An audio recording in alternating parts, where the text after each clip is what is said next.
Hey, friend. Thank you so much for tuning back into the podcast and listening today. Today is going to be a tough topic for this mom. So, today, as I record this, we are getting ready to start the last, oh my goodness, I can't believe I'm saying this, the last week of middle school. And I have to say, when people told me 6th, 7th, and 8th grade were going to be tough years for school, I said, yes, I've worked in middle school as a school counselor. I know kids are different in middle school as far as all the things that they're experiencing. But when you're on the side of the parent, walking along beside your child and sometimes running to catch up, middle school is different. And no one really warns you, or it's really hard to see it, I think, until you're in your own shoes, how different parenting looks with your dyslexic in middle school.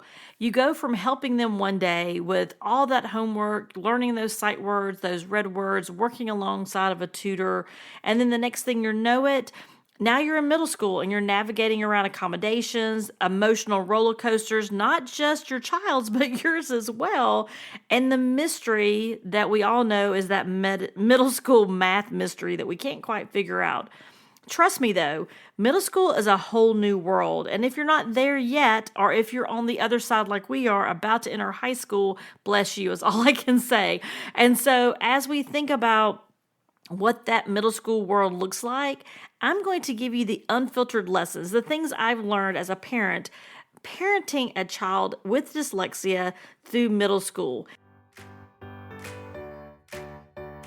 Welcome to the Dyslexia Mom Life Podcast, your go-to podcast for dyslexia education and community. As moms, we want the best for our children, and when you're raising a child with dyslexia, that journey comes with unique twists and turns. Each week, we dive into dyslexia topics along with episodes on how to thrive in your dyslexia season as a mom, all with the goal of helping your child and your family thrive. Tune in for conversations that will inspire, inform, and connect you with a community that truly understands. You are not alone. We're in this together. Subscribe now and join in the conversation and community. You got this. All right, let's jump in and get started talking all about middle school. So for any of you who have listened to any of the episodes, it probably does not surprise you that the first thing I started with on this dyslexia journey for middle school is all about resources. And although I had worked at a period of time as a middle school counselor, it had been a minute, and I can tell you one thing, that regardless of whether or not you've been in education or not, when you are parenting your own child and you are living the middle school experience from the other side, it looks quite different. So I am sure it might not surprise many of you to know that as I started out looking at resources, I looked at many books, I read many articles, I listened to lots of podcasts. And so what I want to share with you, though, are the highlights of those. So that way I can cut through that for you and I can give you exactly what you need if you're about to navigate this piece of your dyslexia journey. The first thing I found that was so helpful was a book called Finding the Magic in Middle School by Chris Balme, Balme. Why I really liked this particular book, and there are many books about middle school, and I looked at it from two different lenses. One lens from an educator and the other lens from a parenting lens, and also what I would like to have conversations with middle school educators about. So Finding the Magic in Middle School, I really enjoyed for a few reasons, and I highly recommend it. One is that he really kind of flips the script, if you will, because we always hear about that dreaded middle school years. And I'm not going to lie, they've been the toughest that we've had thus far in our parenting journey. However, I love the way in this book, Chris really flips the script on middle school, and he is all in middle school. Middle school administrator, has been a teacher, and he talks about how to really enjoy kids at this age and these developmental milestones. And what I really enjoyed about that was not only about kind of debunking the myths that we know about middle school kids and middle school in general, he really did put me at ease as it related to and reminding me about the developmental pieces of middle school. It is absolutely normal for our children to start pulling away and wanting more independence. And he talks about all these pieces in his book that helped me to really understand better about the middle school experience and what I was in for, if you will, and to know that the things we were experiencing were completely normal and were to be expected. And so that really helped. It also helped me navigate as friends of mine were also going through these same time periods and had questions and were really struggling with some pieces.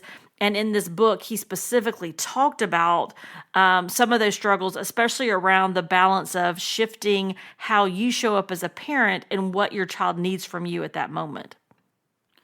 I specifically like part 2, and he talks about becoming the parents middle schoolers need, and he walks through exactly what it is our child needs, instead of really being the boss of your kiddo, if you will, but really changing to being more of a wise and kind companion and what that looks like, and really like unpacking how to go along beside your child and connect with them and start forging a different type of friendship and relationship with your child, and being able to really accept them as to where they are in their developmental period of time.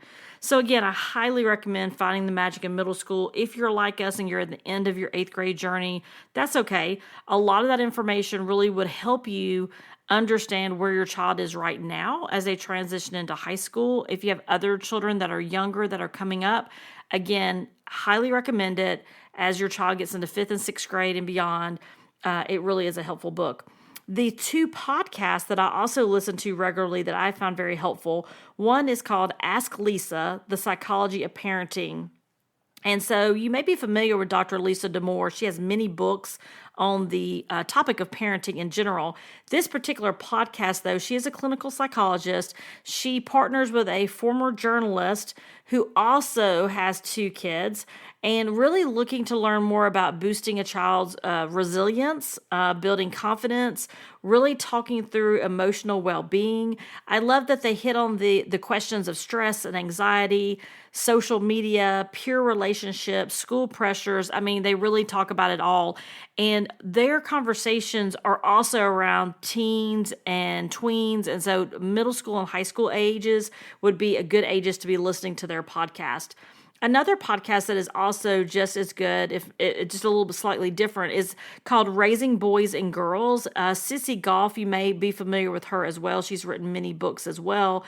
This is more from a counseling perspective and a ministries. And so if you're looking for more of a faith-based conversation, she talks with her co-host about her work and their work that they do in their counseling services with kids and families and what they see on a daily basis. Some of the very same topics, though, about raising kids, and also talking about different time periods of middle school, high school, elementary school. She hits on all different ages, and she just talks about how we go about raising boys and girls and what that looks like in today's society. And she is also very well known and is very, it's really good to listen to and has a really good insight on things as well. So those are 2 different podcasts that you might want to check out, in addition to the Dyslexia Mom Life podcast, of course.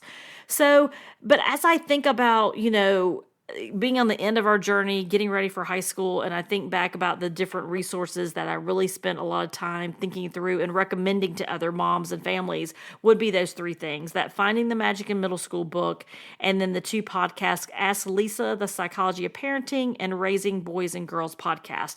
All 3 of those are excellent resources that I plan to continue to listen to. Now, the second thing about raising these kids through middle school, right? And really thinking through, what does that look like, and how in the world do we navigate those worlds, right? And so one of the big topics that you will be confronted with, if you will, is friendships. And friends and peer groups is a big focus during the middle school ages, and it is developmentally appropriate. They start shifting to those middle school relationships and building friendships with people outside of their home, right? And really looking like, where do I belong? Where do I fit in? And I have to say, when I think about friendships, I initially thought about navigating this whole world for her, right? Like, how does she navigate? And at this time period, we make 2 changes in middle school. We leave the dyslexia school after 5th grade. She starts a new school in 6th grade, spends 6th and 7th in one school. It is not a good fit for her for many reasons that we could discuss at another time. So we pivot and we move to the school that she's at now. So in 8th grade, she started a new school, which she will stay in through the time she graduates high school, because it's a pre-K through 12 school, which our previous one was as well. So we've had a couple of changes as it relates to that. So we went from an elementary school, which was a dyslexia school. So every child was dyslexic in the building. Everybody was trained, Orton Gillingham. Everyone was trained to work with dyslexics and all their dyslexic sisters, if you will. And then we transitioned, a very small community. I think we had maybe 130 kids. That was 1st through 8th grade. So the different grade levels were really small. And then we transitioned into this middle school that had about 100 kids per grade. And our daughter felt comfortable about that. She was fine. She wanted to go into a larger school. And we immediately had to start navigating friend groups. And what is interesting about that is I knew that, right? As a former school counselor, I knew that. I've seen these cliques and these friend groups, and I knew the whole dynamic of social media was going to play a part in that. 2 really important things happened that I didn't expect. One was that our daughter was not interested in social media. She was not interested. She did want a phone, don't get me wrong, did want a phone. However, it wasn't for the purposes of Instagram, Facebook, chat, Snapchat, whatever all the things are they do now. Texting, she's not interested. She doesn't like to text, actually. She doesn't like that at all. I'm sure that's probably a dyslexia thing. The other thing that I did not prepare myself for was the parenting friendships that were also going to play a dynamic in this time period. So the first endeavor as we go into 6th grade, we have the opportunity, because at that time I'm working from home, and I had the opportunity to go to a weekly Bible study with moms. And it was hard because a lot of the parents had been there a long time at this private school and already had formed relationships. But what I realized was a lot of that stuff that I felt was me bringing that to the table. And once I stepped back and kind of put myself out there, I met some fantastic moms who were on different legs of their journey for K through 12. And had excellent conversations and just learned a lot about their journey and a lot about their faith journey. And so it was really an interesting time period. When we transitioned to the new school that we're at this year, however, I had changed jobs. And my current job, I have a 3-hour commute total about-ish a day. So an hour there, hour 45 on the way home, depending on the Atlanta traffic. And so the transition was very different for us going into 7th and 8th grade, as I was no longer at home every day taking her and picking her up. And so those dynamics changed. And as we changed schools, I no longer had the opportunity to go to a weekly Bible study with other moms. And it wasn't until we most recently took a DC trip for 8th graders that I had the opportunity to spend 4 full days with a bunch of 8th grade girls and their parents. And I learned so much about just navigating different perspectives, really being able to see friend group maybe is too strong of a word, but really able to see the dynamics in 8th grade through these new lenses really helped me to get a better perspective of what it looks like today, right? And it's tough. I'm not going to tell you that 8th grade is not tough, because I think just the whole figuring out where you belong is tough, especially nowadays. And it's tough even as a parent, trying to figure out where do you belong and those challenges that come up along the way. So as I think about those friendships, though, yours and your kiddos, the thing that really got me through it was really thinking about the relationship which was the most important. And that was my relationship with her, with my daughter. And so I really took time to let her explore and really figure out what she liked and disliked. And she spent time in athletics. She ran cross country. She played soccer. She acted in the plays at school. Had just a lot of different opportunities in a lot of different ways. And during middle school, during this exploration of friends, she actually found a book series that she fell in love with. So it wasn't until at this time, thinking 6th, 7th grade, that our daughter Hattie really found a love for books for the first time, right, as a dyslexic. And as she explored that, she realized she had such a love for reading. And so the series she read was The Keepers of the Lost Cities, and she's read it multiple times. And it's by Shannon Messenger.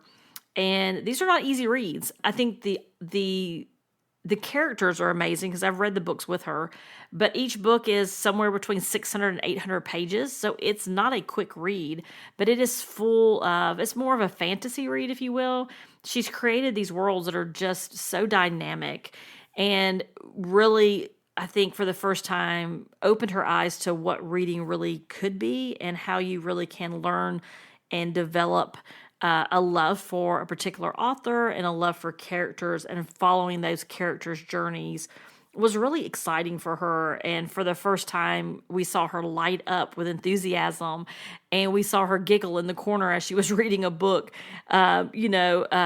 It's funny as because she loves to kind of like get on the end of the couch and kind of snuggle up with a blanket and read. And so it's funny as you look over and you see her kind of smiling, or sometimes just right out laughing out loud. And she'll want to tell you about the book and tell you about the characters and the people that she's meeting along the way. So one of the things that I did that was very intentional during this time period that I think really helped us as a family be, I don't want to say successful, but it really helped us thrive in middle school when there were other things that we couldn't control within that middle school experience, if you will, which was really nurturing her passions, as she really loved to read. And so we spent many hours going to bookstores. Sometimes we would take a Saturday and see, how many bookstores could we go to, and finding little cute local indie bookstores that were local, finding opportunities. We did recently we found one that had a couple authors that were there signing their books that we got to talk to. We even traveled to Texas. Who knew that Texas every year has a annual young adult book fair, which is free. And her favorite author, Shannon Messenger, was there this year. So we flew there, spent the weekend. It was a free event. She got to meet, I think it was over 45 authors that were there. They had signed books. They had author panels. It was really an amazing opportunity to really get immersed in something she's really interested in, as she not only loves reading, but now she has an interest to be an author herself. So this time period for us has been interesting because now I've been able to explore the world through her eyes and her experiences and look at things through a different lens. We've absolutely laughed. We have cried. We have struggled through health issues, but it's been worth it. And as I said, we're so close to finishing up this last week actually of middle school. So, above everything else, friends are going to come and go. There are going to be days when your friends are there, even at you as the mom and your child. And the thing that is the most important is that relationship that you have with your child, and really leaning into those passions and the strengths that they have. Are there going to be struggles? Absolutely, there's going to be struggles. If someone tells you it's not, then you should stop reading or listening to whatever they're putting out there. Finally, though, I do want to tell or share with you just a little bit more about that relationship. One of the things that's really beautiful along this journey is that you will get to a period of time where your relationship's going to start changing, and you're going to start in this middle school age really see the resilience that your child has, and then you're going to start seeing a new parenting role for yourself. You get to decide how that looks, though, right? Whether you're going to embrace this new role or whether you're going to continue with the role that you're in. So let me share with you a little bit about what that looks like.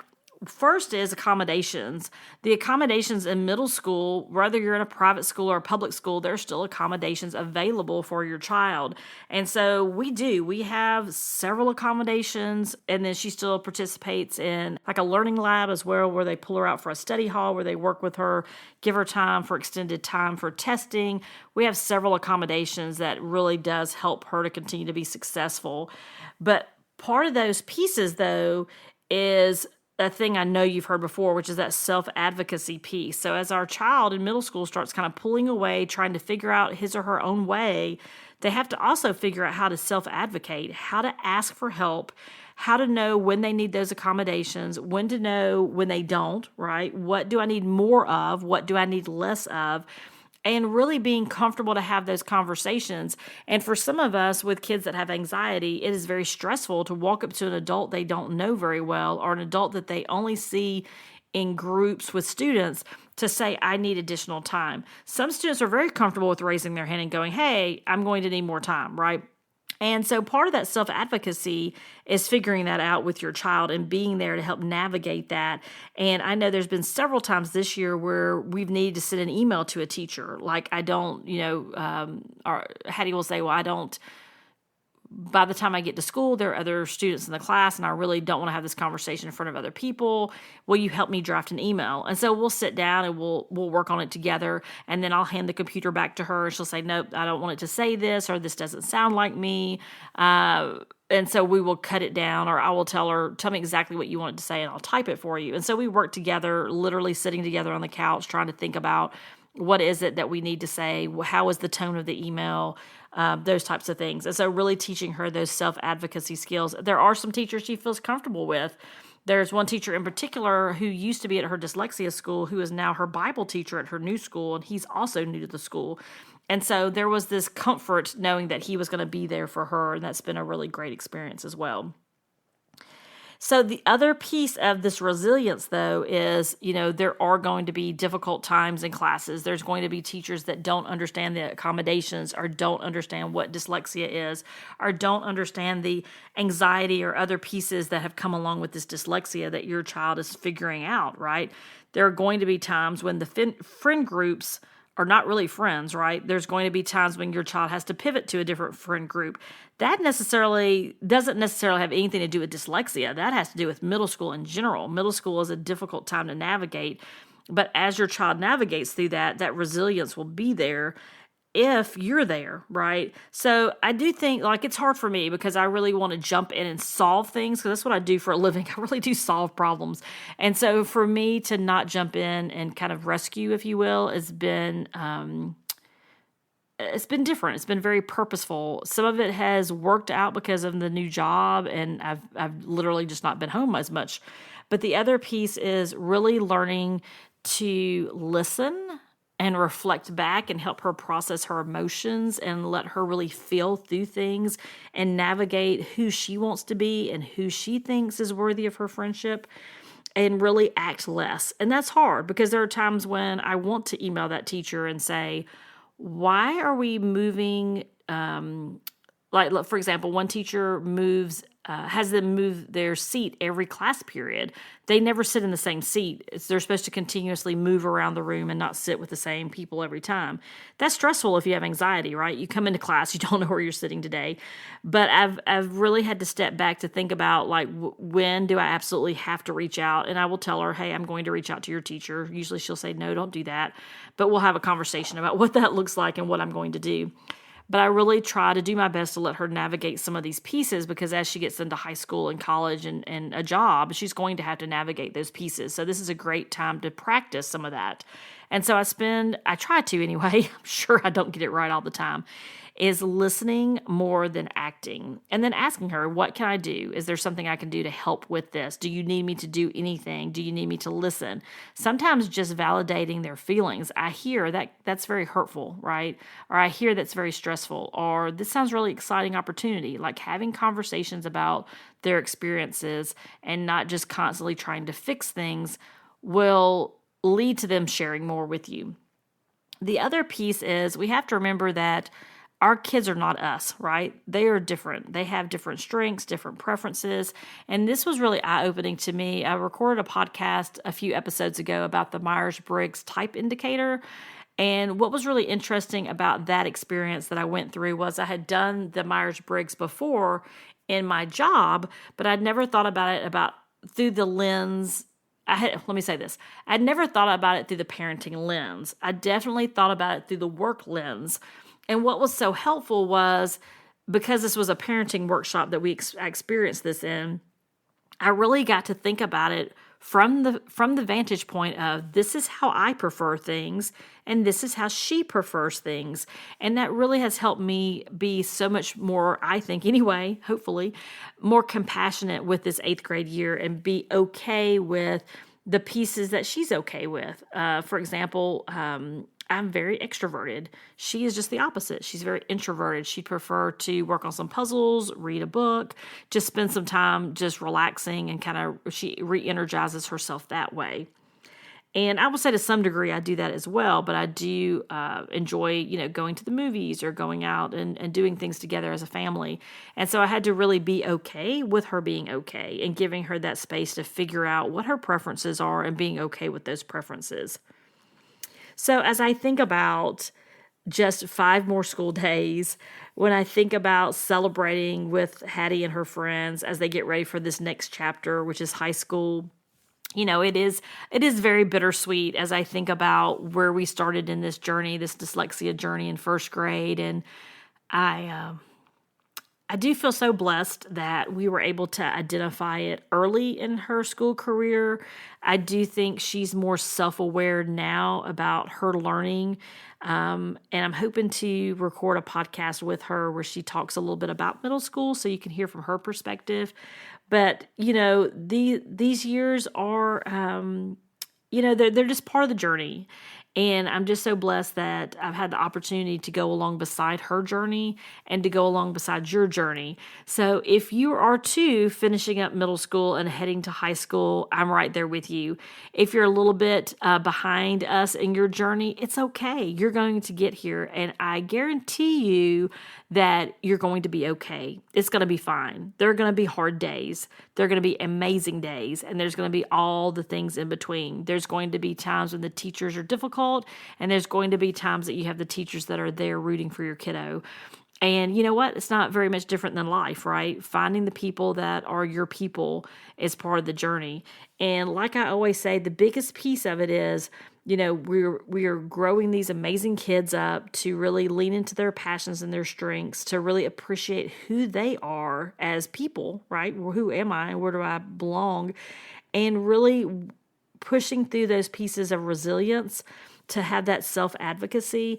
And at the end of the day, that relationship they have with you, Mom, is the most important relationship as you start moving forward, whether it's first grade to fourth grade, to high school, to college, wherever you might be in your dyslexia journey. Just know that they will remember that you were there and that you listened and that you cared and that you fought for them. And they will remember that. It might be today, it might not be tomorrow, but at some point they're going to look back and say, oh my gosh, I'm just so blessed that my mom was there beside me and didn't give up on me.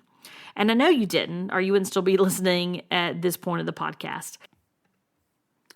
Thanks for listening. If you found this information helpful and this particular episode helpful, please subscribe to the podcast and share this episode with a friend. Believe me, there's someone out there that needs to hear this.